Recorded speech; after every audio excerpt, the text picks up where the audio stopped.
What if one day you travel to another country with your partner and suddenly the whole world, including your partner, does not recognize you, as if you never existed? Today's interesting mystery recap will unfold this mind-bending story. Watch out and take care. At the beginning of the movie, we see a middle-aged man flying to Berlin with his wife. They finally arrive at the airport, where it is revealed the man is here for a presentation regarding biotechnology. While it is snowing outside, and they soon take a taxi and proceed to go towards a destination. By mistake, the man left one of his suitcases right in front of the airport exit.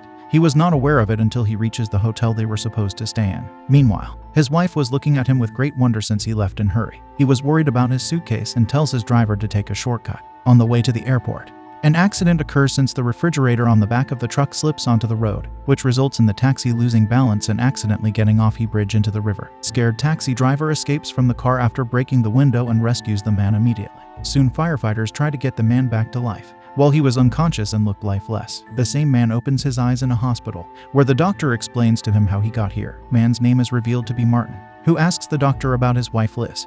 But the doctor told him that he was in the taxi all alone. For Martin, it was almost impossible to even recall his wife's number. Soon, while he was watching TV, he sees the biotech summit happening, which was the whole purpose of this trip. Suddenly, he recalls about this and decides to leave the place, to which his doctor gets his signature for discharging him from hospital. Martin finally reaches the hotel. While talking to the receptionist, he sees a glimpse of his wife and decides to follow her. On his way into the summit, he is stopped by the security staff, who he insists on letting him meet his wife, to which the security manager nervously agrees. Upon talking to his wife, she denies knowing him at all and calls another man as Martin. This was too much for the man to take, and he started going violent in front of everyone. However, to prove his innocence, he checks the hotel cameras and shows it to guards. But this did not prove anything, since he did not even enter the hotel earlier. Martin calls the other man an imposter and tell them to arrest him, but the guards accused him of being a fake himself. They even searched him on internet and the picture came out to be the other Martin. Martin calmly explains his situation once again and asks for one more favor, to leave him back to the hospital, while he also agrees that he might not be real Martin.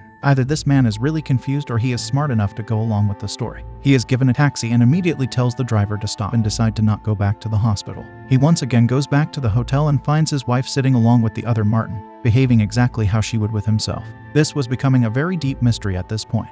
He walks away devastated and tries to call his friend Rodney back in the United States.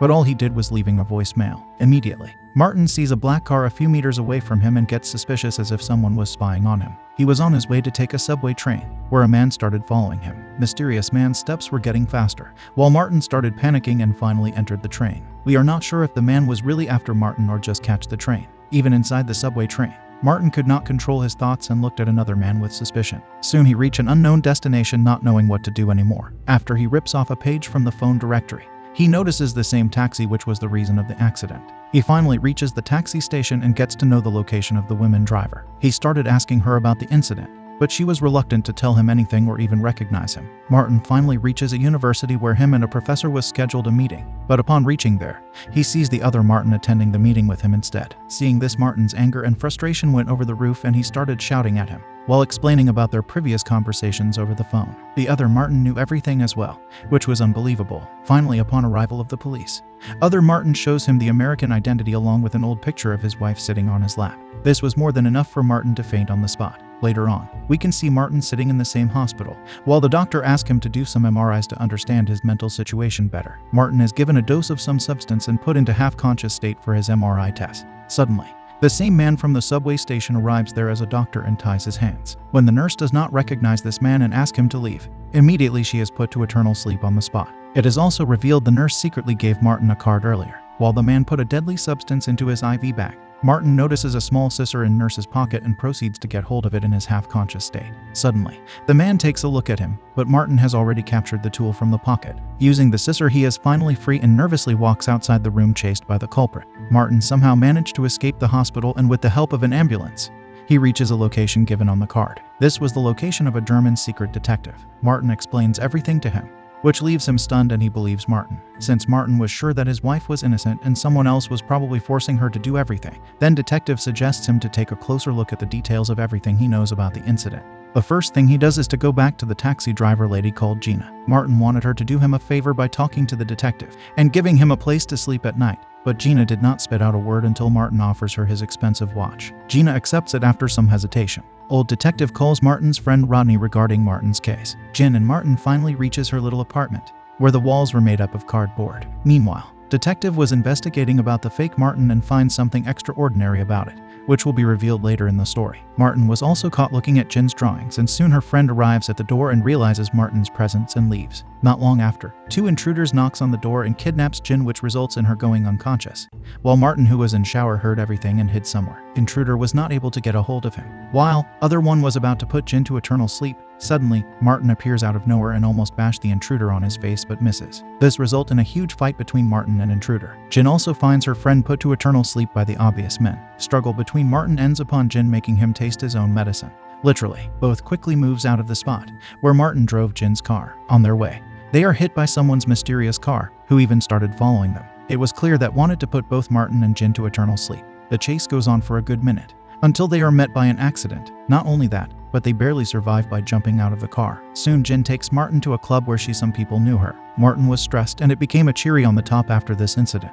Jin asked Martin to leave the place as soon as they can, or they were going to be taken away from Earth by the unknown people. It was still not clear what was behind all this. Following morning, Martin along with Jin meets up with Detective and discusses how fake Martin was only after the prince, perhaps because of some kind of assassination. It was all a part of a big plan by someone powerful. Both decide to spy on the fake Martin. Suddenly, Martin sees his real wife called Liz and decides to follow her. While the intruder was looking for Martin, he secretly talked to his wife, where she tells him to find the briefcase that he has left back at the airport and leaves immediately. On the other hand, Detective had called Rodney, who is nicely invited into his house, until Doctor used a dose of a lethal substance and drank it in front of him. At this point it is clear, Detective has found out something that no one could imagine. Martin was finally able to get his briefcase back and looked at his passport to confirm his identity. It looked as if this was finally over. However, Dr. Rodney came to comfort him. Soon he was being taken to a nice place. Suddenly, Rodney came out to be a bastard as expected and took Martin to some place alone to put him to eternal sleep. This was being watched by Jin and she stole someone's car to follow him. Later, Rodney revealed to Martin that he or the other guy is not Martin. It was all made up to be able to execute Prince. They are basically professional assassins. But Martin could not remember anything due to his injuries, and this cost him a lot of money. While Martin was getting beaten, she arrives with her car and smashed one of Rodney's men. This resulted in his men and Rodney himself getting blasted along with the van. Martin checks his real passport and finds out his real name is William Shawn. Due to this, Martin was very confused and has no idea what step to take next. He also recalls all the memories regarding this and realized nature of his reality. He calls himself a bad man, but Jin cheer him up and tell him to do the right thing. We can see Prince Shada is coming to the biotech gathering, where the guards were being very cautious about his security. Jin along with William were on their way to save the prince, while Liz was doing her best to capture something from Prince Shada's associate Bresler's device. The professor tried to take his bag back from the shelf and successfully did, but not before Liz removed the file capturing device from it. William is finally able to convince the guards about the obvious and the explosion that was about to happen pretty soon. Immediately, alarm system is activated and everyone runs out of the spot including Prince. But Liz was worried that her face is captured and they need to defuse the explosion as soon as possible. Soon enough, William realizes their plan that they were here to capture Bresler's information about new grain of corn, which can be grown in any climate. This was going to be worth billions of dollars and their plan was just to steal all the info and take out Professor Bresler. William beats the guards and runs to save Professor's life, while Liz was trying to stop the explosion. Fake Martin tries to take away Professor's life, but William stopped him. Suddenly, Liz was nowhere to be seen due to the explosion since she failed on defusing it. Not long after, a brutal fight begins between both of them, where William was able to take down Fake Martin. He calmly looks at Jin, who seems to be warm towards him, and they flee from the spot. It was all chaos around the place and finally Dr. Bresler was able to release the new strain of corn to the public. We can see Jin and William getting new passports and continue living their life as a couple. Make sure to like this video and subscribe to end recaps for more mystery and thriller movies like this.